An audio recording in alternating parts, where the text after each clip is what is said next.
This is a blockbuster if you are a fan or obsessed with the O.J. Simpson saga. 30 years ago, Kato Kaelin rode in the car of O.J. Simpson through the drive-thru of a McDonald's on Santa Monica Boulevard, just outside Brentwood, an hour or so before the murders of Nicole Brown Simpson and Ronald Goldman. He has not been back to that McDonald's in 30 years. Never planned on going back, but he did this week, and we're gonna talk about it and show it to you today on One Degree of Scandalous. Welcome everybody, I'm Tom Zenner, host of Tom Zenner Scandal. This is the one and only Kato Kaelin. Snails, baby, I'm here. All right, I called it a blockbuster, and I think this one is going to be that because, Kato, I gotta tell you, you had no plans, I don't think, of ever going back to some of these sites. And we are gonna be taking our viewers and our listeners to multiple sites, key sites from the O.J. Simpson saga. Everything you saw in the trial, everything you saw in the movies, the documentaries, the TV shows, we went there. And that's what these next two episodes are about. So, Kato, what was your first thought when I told you? Well, and I said, hey, let's do this for these next two episodes. Is this my camera? That's it. Tom's insane. That's what I'll say. I got an email from Tom. Tom wrote me an email and said, I have this great idea. And he says, I'll let you know tomorrow. So I immediately was thinking, okay, it's got to be something amazing, some blockbuster idea. Then he writes to me. He says, we're going to visit all the sites of the trial that you everybody knows about because the Rockingham will end up doing. We have the witnesses of the trial. I mean, the jury went there. We take you back there. You haven't lived been back there? in 30 years. I haven't been actually in Brentwood except one other time. Don't go to these places. Do not even go in that area. Just because I stay in my neck of the woods, and I never felt like going back there. And Tom said we're going to go to the McDonald's, Mezzaluna, and another one we'll talk about that I did not want to go to, mostly out of respect. I didn't think it was right, and I declined one of them. We'll get into that. But anyways, I said, Tom, let me think about it. Give me 24 hours. So I really contemplated this. I said, I just don't want to do it. And I started thinking, what is it? What's my fear? And so now, Tom, with the email, I kind of said, you know what? Let's do it. Yeah. And we did it. And I mentioned a few times what it made me feel, and it was, I'm glad I did it. Yeah. And we're going to share it with everybody out here Yeah. because it really is from 30 years ago of what changes, what doesn't change. And it's amazing about what you'll see of people that still remember. Yeah.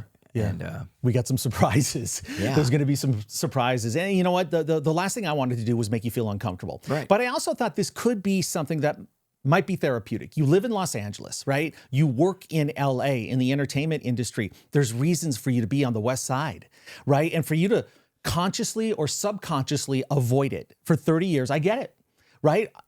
Totally makes sense. But I thought, you know what? Why don't we just rip the Band-Aid off and just go hit these things and just see what kind of memories it triggers? Because I think, everybody just followed this so closely and you were so pivotal. And this is where you lived.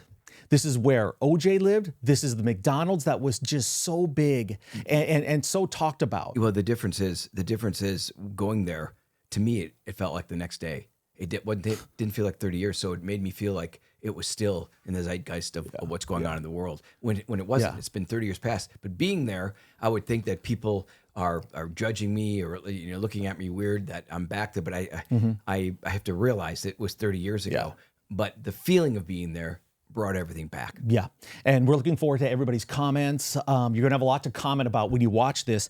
And, I was interested to see what the reaction would be when we were in these places. Clearly, you on tape is what we wanted and just get your real raw feelings of what it was like to be back. But, I felt really good about it just because we spent a lot of time doing this and it was a pleasant experience everywhere we went. There were no signs that say, no triggers or anything saying that we shouldn't be there. Or, maybe something that would make you feel like, why did we do this? I never felt that way in fact, I kind of felt welcomed on some of these places in a bizarre way, especially in the busier parts of Brentwood. So I think that helped me too, knowing that, hey, we have good intentions for doing this. And I think it's really important. I think it's important for you ultimately to go back to these spots. I know you're going to spend a lot of time there, but this was something huge. Everybody knows about it, and to consciously avoid it like you had for so long probably wasn't the most healthy thing either.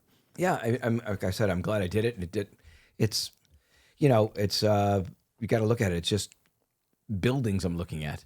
You know, it's just, that's what it is. It's basically, I'm at a McDonald's and going through it the way we did it was just like, okay, this is exactly what was going on at that moment. Yeah. And I explained how uncomfortable it was to be in that Bentley of no conversation going on. And here I am, I didn't know where we were going. Yeah. Driving around, and then he ends up at McDonald's on Santa Monica Boulevard. When I mentioned this to you, it's very bizarre because there's McDonald's also on my drive there on Wilshire going down before Santa Monica. And the police had asked me, the detectives, why did you pick that McDonald's? Well, first of all, I didn't pick out anything. It was the drive. I was along for the drive, and it happened to be the on Santa Monica Boulevard of McDonald's. Yeah, so you were with him, like I said, at the top of the show, an hour before the murders, which is truly incredible. You know, and we're going to get into it when we show you the video. You know, we're working on big guests for this show, and I want to give you an update on one person, Marcia Clark. You know, you had made this funny comment, Kato, a couple of weeks ago. You said, I wonder if Marcia still hates me. You know, I got to tell you, I've been trying to get her, and I've been doing it every way, and I'm good at getting guests. I've been doing this for a long time, 20-some years. I know how, I have relationships where I can, you know, present this in the right way, and people generally want to do it. And this is a very welcoming spot for people. We're not exposing anybody. We're not hammering them. We let people tell their story, and then let people evaluate and judge. I got to tell you, man, has her fame gone to her head? I mean, I deal with a lot of big celebrities in my life, and I just don't like dealing with people that take themselves a little too seriously. And I'm getting that vibe from her. You actually talked to her? Well, I've reached out to her a number of times, and I was dealing with one of her publicists or somebody, and just the way, it's just odd. I'm not used to dealing with people that can't give you a decent explanation, can't respond to a question. I mean, we're giving you a shot, Marcia, to come here and explain yourself. So tell me what's going on. Are they saying it because, you know, I don't want to do Kato Kaelin, I don't want to be on a show with him? Is that no? I was very friendly right off the top, and this is through email. And I just said, hey, this is the perfect spot for Marcia. We can promote her books. Number one, she's an author now. I've written a lot of books. I don't know how someone can turn down an opportunity to promote books when you know an audience is out there that would probably buy them. So they just blindly blew me off, and then they gave me a no or something. I said, hey. Then I hope you don't mind if I said this. I said, can I ask you a question? Does Marcia Clark hate Kato Kaelin? I said, I'm serious about this because Kato thinks she does, and there's no reason for her to. And I thought this show would give you an opportunity to maybe put that aside. I'm waiting for the response on that, but anyway. Oh, you didn't get a response? No, not yet. No, I think I pissed her off with that, with the tone of the most recent email. But again, it was just inquisitive. It was respectful. Hey, come on our show. What the hell's the big deal? Well, I guess it's better that she didn't say Kato who. Highly unlikely. Highly unlikely. You know, I mentioned off the top that, and we talk about this in the videos we're going to show you, that Kato had never been to these spots, 30 years. And he's probably spent a lot of extra money on gas avoiding all these spots by choice. Would you, Kato, have been perfectly content never going there, never reappearing at any of these spots? Did you kind of think that was the path that your life was heading, where they're in your past, your history? I've turned the chapter, never going back. Yeah, there was no reason to. I mean, I did it. You know, I thought about it, you know, writing the email to me, and I was like, you know what, I'll do it because I was fearful. And, you know, it's not, I don't go to McDonald's in the first place. It's not my choice of food. So I rarely go to McDonald's. But, you know, going through it again, it was, you know, the way we shot it was sort of like, wow, there is the drive-through, the intercom, the pickup window, and it all came right back to my head. Yeah. It just all came back to my head. Yeah. And, yeah, it is definitely bizarre. Yeah. All right, we're going to get to the McDonald's video a little bit later, but we're going to start off with Mezzaluna. Okay. Right? Because that, again, everybody, that's synonymous with this whole saga. You know, it's so when you wrote this, like I said, the email and Mezzaluna was brought up, I immediately went to our video, the show we did with Keith Slumowich, and I was like, yeah, my God, I don't think people realized it was the one of the biggest hot spots for lunches and dinners to be seen, and it was the hottest spot in Brentwood. Is that, you know, can you get me a table at Mezzaluna? No, you can't you have to know someone. And it was incredibly popular place, and as you'll see, it's I guess a jetty, you could call it, how it's out in the street, and it's just like, I just remember the valets would be there, always busy with the keys and the valets getting the cars, and it was such a busy area with other shops across the way. Yeah. And it was, like I said, when me and anybody else driving by there on San Vicente and Gotham, correct? The streets, you would almost get in an accident every time because you want to see who's there. You're driving your car and you're going, oh, and then you're going, well, who's that? And it was also seen in paparazzi. Yeah, so it was the place. It was especially for Brentwood, which isn't known for a lot of great restaurants. Not that it's bad food, but it's small. But Brentwood's not that big. People are going to recognize the shape of it, and it's not that big. Like it's not like some massive restaurant, and it is right in the middle of the hustle and bustle. So, that was the first stop that we took, and we wanted to go back there. It's very close to Bundy, Nicole's condo. It's not far from Rockingham. It's not far from the McDonald's. Here's what they'll see in the video. This is what kind of sticks out of my mind. Did you notice how Mezzaluna was white and yellows, bright, cheery sort of spot, and now from the video you'll see it's dark, and it's just very out of place. I think the way they made the building. Yeah, and it's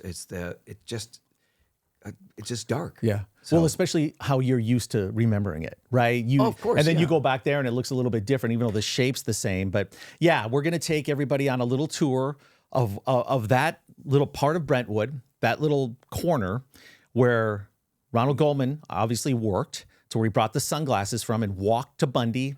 I'd say it's about an 8-minute walk. Mm-hmm. It's not far. It's probably a third of a mile or something like that. So it wouldn't take him that long once he left the restaurant. So what do you say we take everybody on their first tour? But I'm gonna say one other thing. Yeah.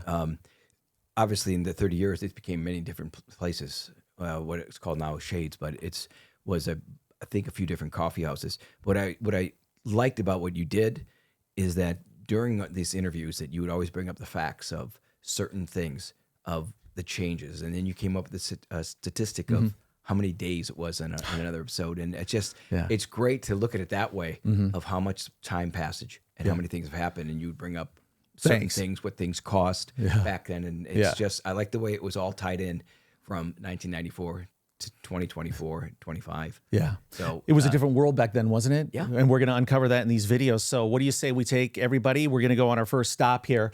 For fans of the OJ saga, this is a place Kato went to every now and then, and it was right in the epicenter of everything in Brentwood. We're going to take our first visit to Mezzaluna right now.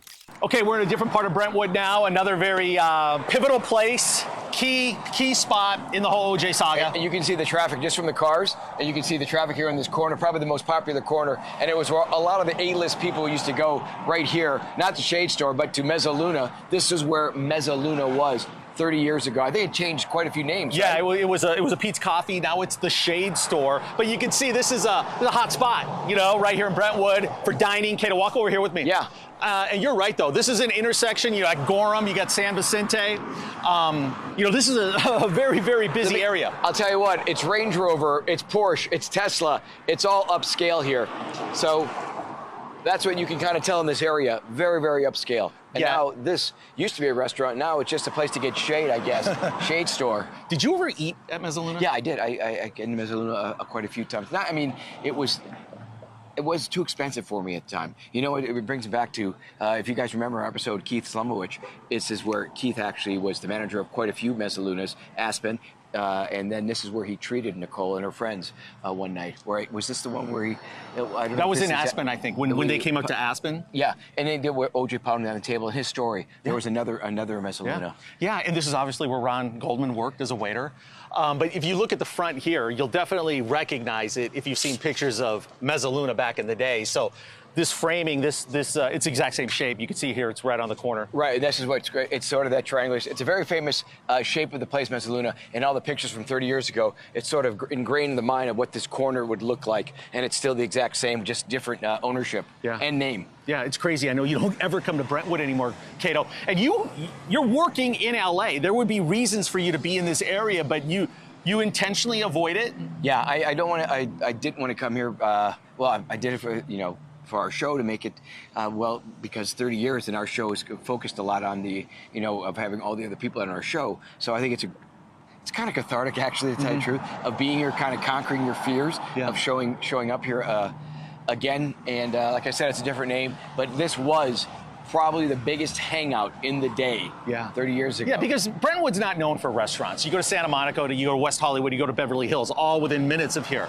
But there's a couple spots in Brentwood. Back in the day, in the early 90s, this was one of the spots. You know, Kato, it's funny, you never come here. My daughter lives in Brentwood.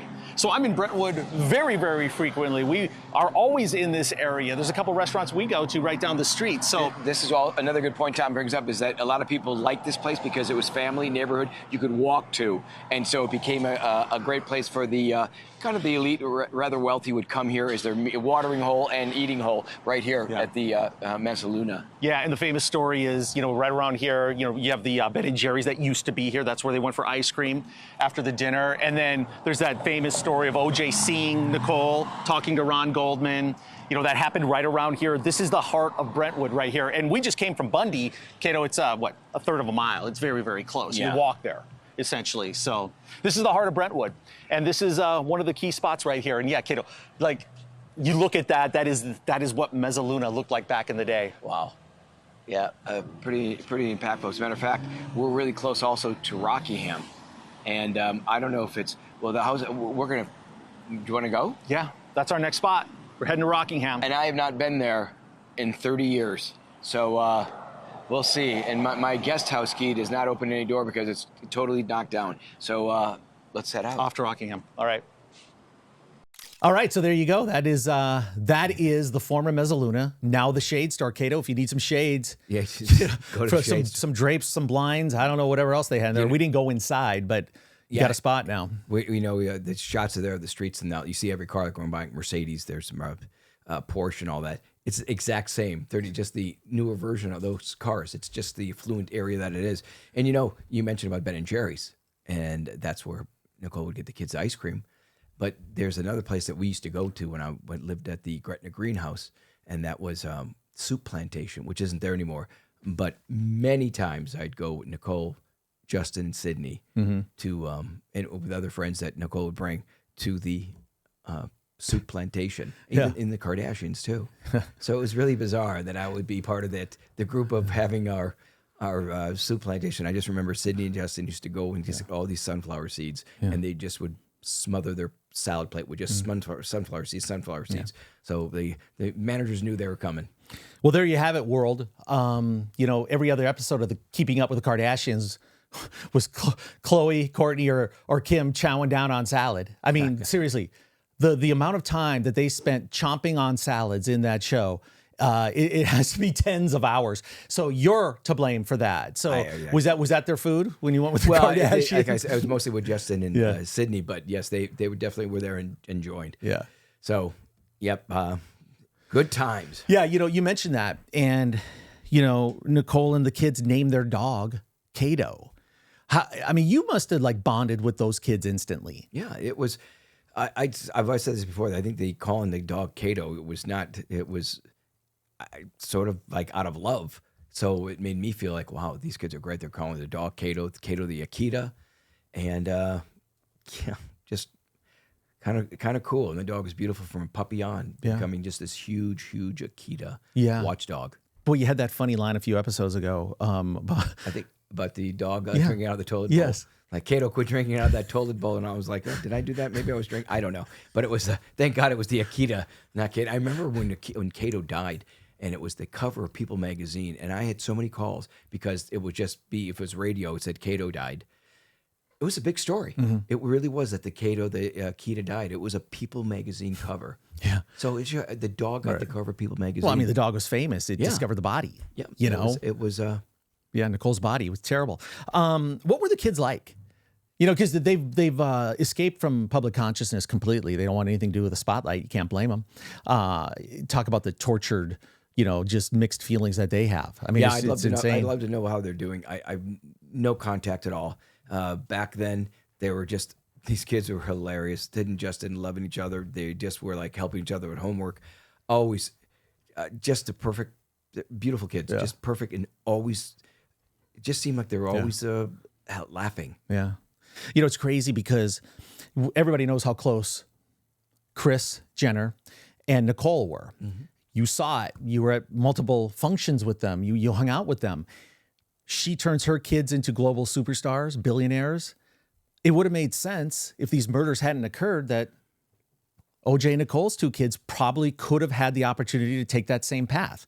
Maybe had a show, done something like that. And man, since 1994, everything changed in their life, obviously. Right. And the spotlight is probably the last thing that they want to be near. But isn't that something? Because if they were that close, you could see if these kids had the talent to go on camera or something, there could have been a reality show with OJ and Nicole's kids. Yeah, well, Nicole wasn't about that at all. Nicole was just very... Yeah, but it was before reality TV. No, but I think they've been approached. Brentwood was very much entertainment. And I think it was, Nicole was very private with her kids, not. Yeah, at that point. But I'm saying years later, maybe 4, 5, 6 years later. No, but I knew when I saw Kris Jenner back there with the kids, I could see that she was smart woman, and I think she was grooming up, even though reality TV wasn't around, but there was something going on of making them the perfect kids. And I made jokes throughout the years, 30 years, doing some emceeing everywhere and comedy and that. I used to do a jokes about the Kardashians. I kept thinking, boy, I haven't seen any of them. I saw one time Kourtney couldn't have been any nicer than me at a nightclub bar in L.A., and then I saw Kris Jenner, and I thought, oh my God, I was at the funeral of Alan Thicke, and Alan Thicke, Canadian, and the Tanya, the wife, was dear friends with Kris. So I was there, and I thought Kris is going to be really mean. I was sort of like, boy, how is she going to treat me? She gave me a big hug and said, how are you doing? And she could not have been any nicer to me. So that was the big thing at the funeral of Alan Thicke. Sure. And it was Alan Thicke said he wanted to have humor at a funeral. And it was a lot of people there that just did jokes. And it's funny because the time that's gone by, it was Alex Trebek, who's not there. Bob Saget did 20 minutes, and they're no longer with us. So Robin Thicke, obviously. Leonardo DiCaprio, Robin Thicke. Right, because they were on that TV show together. Yeah, mm-hmm. And it was... Alan Thicke was cool. It was an uplifting, as much as he's passed away, but it was all about the spirit of laughter and love. I'm curious why you would think that Kris Jenner would have any adverse feelings towards you. I didn't know. I just think it was probably in my mind. The same reason of being scared of going back to Brentwood. Mm-hmm. So it's something that plays in your mind. Yeah. So that is it. Yeah, what she's done, we've talked about her on other episodes, but look, Kato, I'll give you a little perspective of how much the Kardashians make, okay? And this is just a little snapshot that I have. Kim's a billionaire. Kylie's a billionaire. Kendall's probably on her way to being a billionaire. So in 2008, this is like literally maybe 1 or 2 episodes of Keeping Up with the Kardashians had been on the air. So people kind of knew who Kim was because of the sex tape, but they weren't in public consciousness at any level like they are now, right? You may have heard the name or whatever, Robert Kardashian. So Kourtney was, not as big a star as Kim. So I was helping my friend. We were doing the opening of Sushi Samba in Vegas, okay? I think it was at the Venetian. So we wanted to get a couple celebrities there just to walk the red carpet. So, you start looking into it. Who do you have to pay? We got Baron Davis. We got some basketball stars. We had a limited budget. Yeah. So we didn't even think of Kim at the time. We thought Kourtney, okay? And then we got Nikki Hilton, all right? Guess how much we paid Kourtney Kardashian in 2008, before the show was anything, for just to walk the red carpet and take a couple photos. So before anything happened? Oh, way before. I would say 25 grand. 20 grand. Wow. 20 grand. How about Nikki Hilton? 20. We paid her 22. So it wasn't Paris, it wasn't Kim, it was Kourtney, and it was Nikki. But multiply that times, they're making upwards of $1 million. When they go overseas. She's not gonna do that red carpet for that. No, I know. Anymore. We got her when we could. But just imagine, because you have those opportunities every day to make appearances. They all are attached to a price tag. You can see. TV, reality show, Kris Jenner. That's why I give her so much credit. She built that whole thing. So when she did the event, did she walk the red carpet and leave, or she she hung out for maybe 15 minutes. I remember we hung out with her for a little bit. Okay, you got to hang out. You just hung out with her. But she did her job. That's all we hired her to do. Right. And then, why not hang? The vibe's good energy. But yeah, when you think about what they make for club appearances and then they have all their ancillary businesses, but my God, being a celebrity, if you do it right, it's big bucks. Okay, so the McDonald's, that's the big part of this episode. And I think this one is so key just because the timeline, right? And everything with the OJ saga revolves around the timeline and how this all could have happened when it did. Because he didn't plan this. And a lot of things had to happen in a short period of time. He didn't think of a lot of things. And that's why this turned into what it is now, still the biggest mystery in the world, even though we know who did it.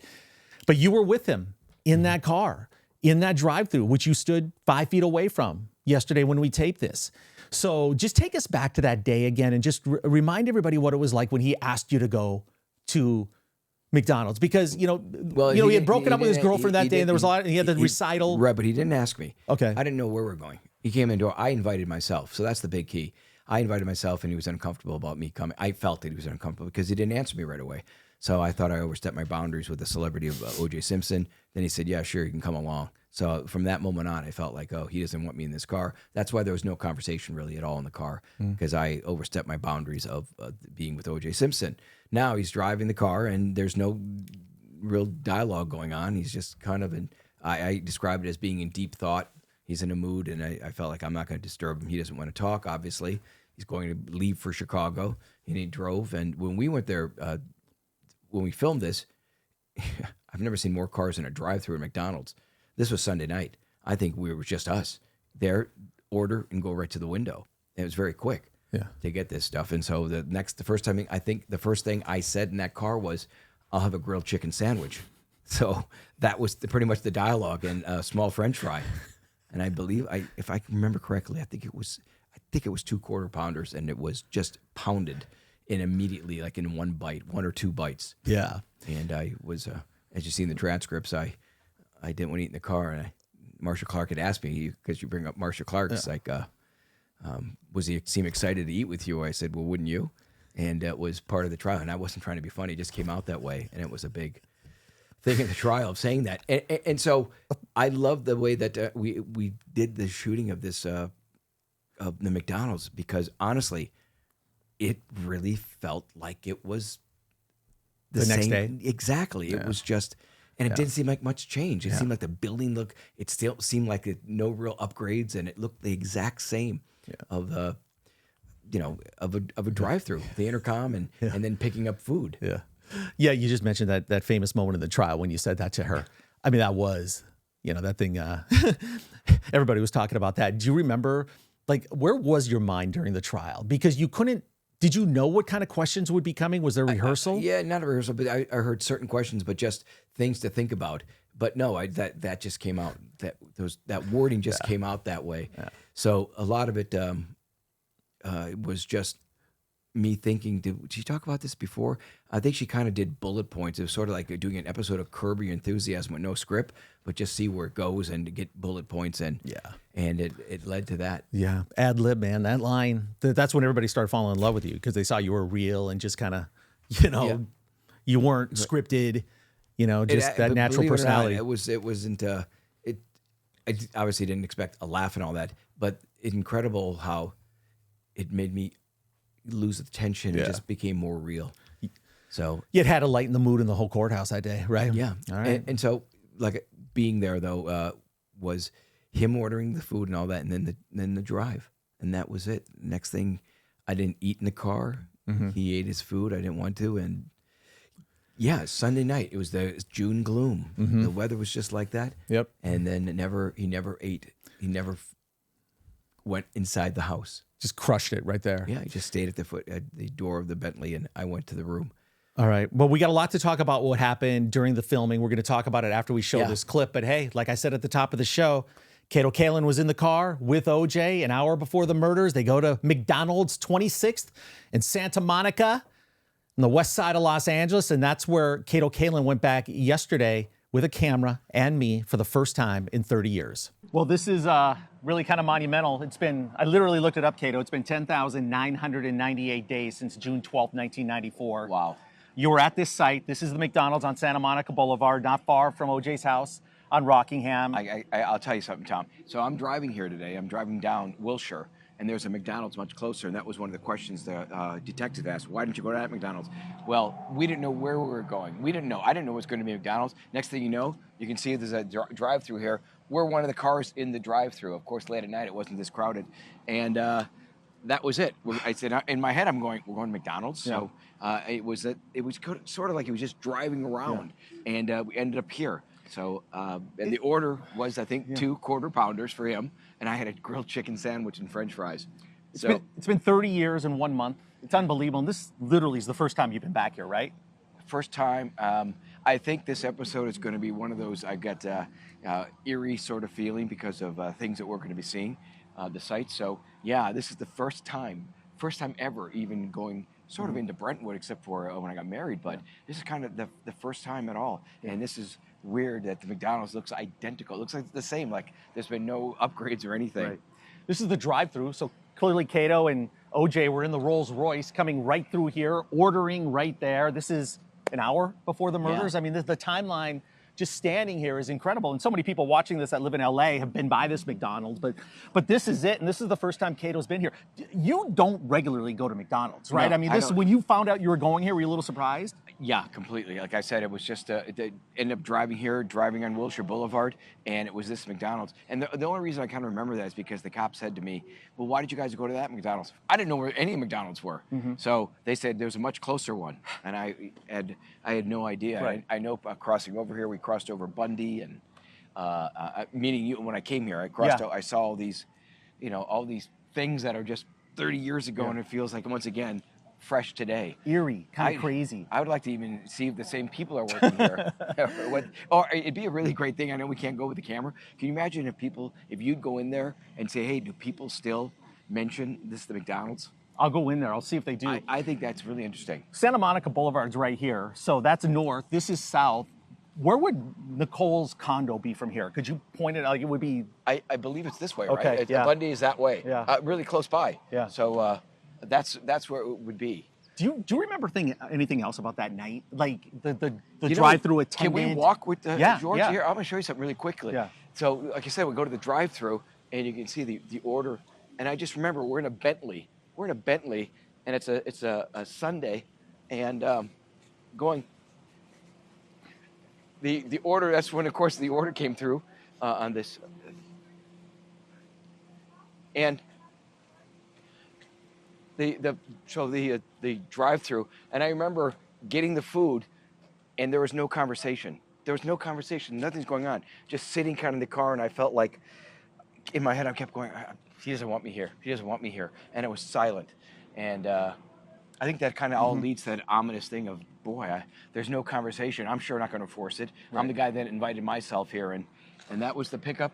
And I think the detectives interviewed the people that actually were working that night. Yeah. So I just think it's just really interesting that we're back here at the McDonald's. So it's an awkward situation to start with, just going to McDonald's with OJ, and then he's not grabbing the food. Are you immediately thinking something's up with this guy tonight? Like he's using you for a reason, maybe for the timeline? I wasn't thinking that at all. I just felt like I wasn't supposed to be there. I wasn't supposed to be in his car. It was sort of like I over-invited myself to the celebrity of OJ, and that was it. Next thing you know, he ate this thing. Right before he looked like he ate the quarter pounder, or I'm pretty sure quarter pounder, in like 2 bites. It was gone. Right. So that was it. Yeah. And if you think about the timeline, Kato, it was about 9:30 p.m. on June 12th when you guys were here, roughly. I think so, yeah. The murders very, very shortly after. It's really interesting to know this, because when the detectives go, I think back in 30 years ago, if they have a timestamp of the order, if there's cameras. I have no idea if there's cameras, but everything's sort of on, if there were cameras, investigated. So it's just bizarre being here. I can only imagine. And I mean, have you been to a McDonald's since by choice? I mean, you just don't No, go not to by McDonald's. choice. Yeah, choice. It's believe it or not, this past weekend, the only place that we'd go, I was in Colorado Springs, was a McDonald's, and it was my buddy and his daughter that had to have it. Yeah. His daughter. So that was it, and it actually came up, and he even said, "This is you believe it? We're at McDonald's," and now it's McDonald's again. I mean, there's tens of thousands of McDonald's around the world. This is the most infamous one in the world. This is where O.J. Simpson and Kato came right before the murders, 10,998 days ago. And those watching the show, you make the best comments. I think Tom needs to go with his iPhone or something just to ask the question, if anybody asked if this is the place that O.J. and Kato had the OJ. Sure, if ordered everybody food. still talks about it. Yeah. Because I was in there a few minutes ago getting a couple bottles of water. My guess, based on what I saw inside there, is they might not. Yeah. But I'll go in there and try to find out, because you'd think people probably bring this up all the time. Yeah, that come I to would this think McDonald's. I would speak to a manager. So Yeah. Tom will do his thing. And, Okay. It's Yeah. bizarre. Yeah. You're not gonna order food for me, are you? No, All right. no. Hey, last thing, Kato. Chicken. I know this is something you planned on doing today, but I mean, are you glad you did? Or are you? I mean, probably no joy in doing this, but I mean, it's been over 30 years. You know, it's sort of like I said. I have not been honestly. I've not been here in 30 years. I haven't been pretty much on this whole street in this area in over 30 years. Maybe once, twice the most. And yeah, like I said, sort of cathartic, but also very bizarre. All right, so Kato, I got to tell you, man, you hit the ground running when we got there. You didn't show me any apprehension when we got into the parking lot. You were ready to go. Didn't seem like there was anything, second thoughts or anything. I don't know if I should do this today. So that's how you came across. That video was awesome because it captured your true feelings, your raw emotion, and the memories. You know, some of that stuff started coming back.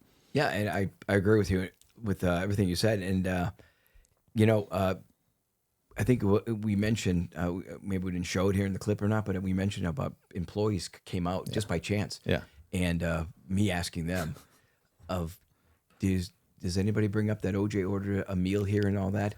And some of them, well, spoke a little bit of English and not, but one guy does go on saying, now I remember. Oh, that sure. He came here on the night and I think that McDonald's, and you could see that there's a manager there. Nobody went on camera. Yeah. So the thing is, we know because we filmed it, and if it didn't make No, we didn't. We didn't put that in because we're not going to show the employees, obviously. Right. But we can like bring it back to life. You could tell. Yeah. Obviously, the manager knew. Yeah. And that didn't want to be on camera at all. That's putting it mildly. Yeah. She was trying to get the employees back in as quickly as she could. But whenever the K train is involved anywhere, there's energy, there's excitement, there's pandemonium, there's craziness.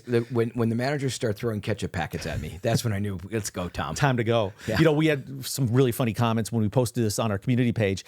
I can't remember who said it, but hey, he said, hey, the burgers were probably still under the same heat lamp as when you were there last time. Yeah. I mean, yeah. So let's get the comments going on what you thought of Kato making his first trip back to McDonald's after 30 years, 10,998 days.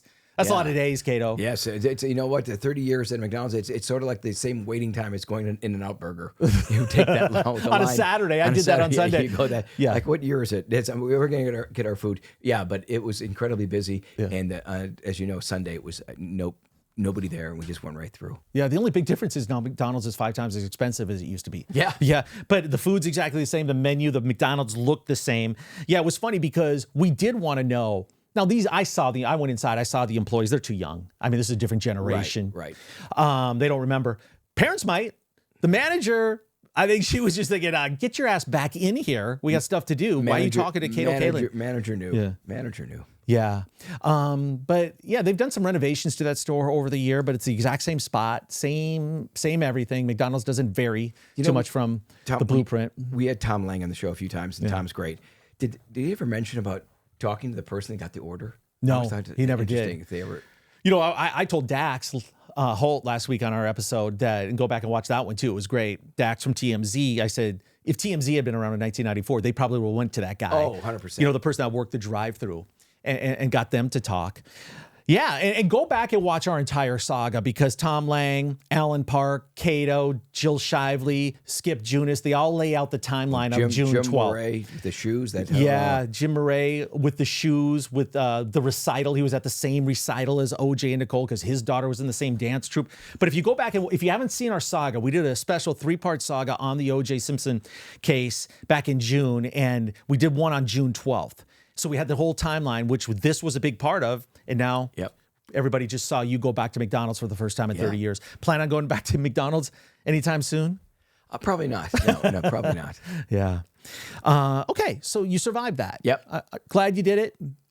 What's our next tour? Well, the next one's going to be good. So this is where we're going to stop this episode, okay? But we got another one coming up because our tour continues. On the next episode, Kato Kaelin returns to Rockingham. The exact address, the exact spot where he used to live, where OJ lives. So we're taking you on a tour of what that area looks like now. We got some surprises that happened when we were there. So we're going to Rockingham. And then we're also going to go to Nicole's condo because that is a big part of the story. And you're going to just see me on that tour. And that's totally understandable. I totally get how you did not want to be part of that one. I thought it was important to still show it, just for context and for history's sake, for our viewers who really, really follow this closely. I want them to see what the neighborhood looks like. I want to give them some perspective of what it's like and the distance from here to there. And, so they can visualize it in their own mind. You're going to see the alley. You're going to see the street. You're going to see, just how idyllic this neighborhood is, right? It was a beautiful spot, but I don't blame you. We're going to talk about it next time. But that's what's on the tour, plus a surprise that we're going to have at the end of the next episode. Okay? What, are you lost for words, No, Kato Kaelin? I was going to say that when I was going on to these sites that we are driving at, I realized that every episode we did, something would pop up in my head about, there's the old where Westward Ho was, where we did Jill Shively. And I saw the stoplight. I just, everything came, like I said, I haven't gone back in like 30 years. So everything came back with the stoplights, how it would be there, how he would have gone, OJ and his Bronco on the curb of where the light is. So all that was kind of clicking in my head, and then making my right turn on Gretna Green to drive to Rockingham, and I saw my old place where I lived with Nicole in the guest house there. It was, and that was all by chance, by the way. Me following the Waze app. Yeah. And it happened to be Right. Gretna Green. So isn't that crazy? All these things that we'll talk about here, I'll save this because this is great. Glad you did it, Kato. I know everybody that's watching this, listening to this right now is grateful that you did that. It was really something that probably needed to be done eventually, and I'm glad we had the chance to do that and bring it to you. So make sure you go back and watch the saga. Hit us with comments, okay? I love the comments. Thank you. Because we have other spots that we could go to. So if you're liking this, going back, there's Robert Kardashian's house. There's the El Toro Y. There's things in Orange County. There's places there. We can go to Gretna Green. And we're also going to have, I don't know if Tom knows this, but if you guys ever want to have a tour with Tom, we're going to put up it's going to cost you gas money. That's it. And Tom will take you all over any area in Southern California. Be happy to. $50. Be happy to do it. All right. Glad we did this, Kato. Great job. Hey, if you haven't seen the saga, go back and watch that. Listen. I always tell people, you got to listen to our podcast. Make sure you subscribe on Apple and Spotify so you get this every single episode. You want to get alerts when these episodes come out because we're cranking it up to 2 a week. And I hope you're enjoying the content, everybody. It's our pleasure to bring it to you. I know there'll never be any shortage of scandals.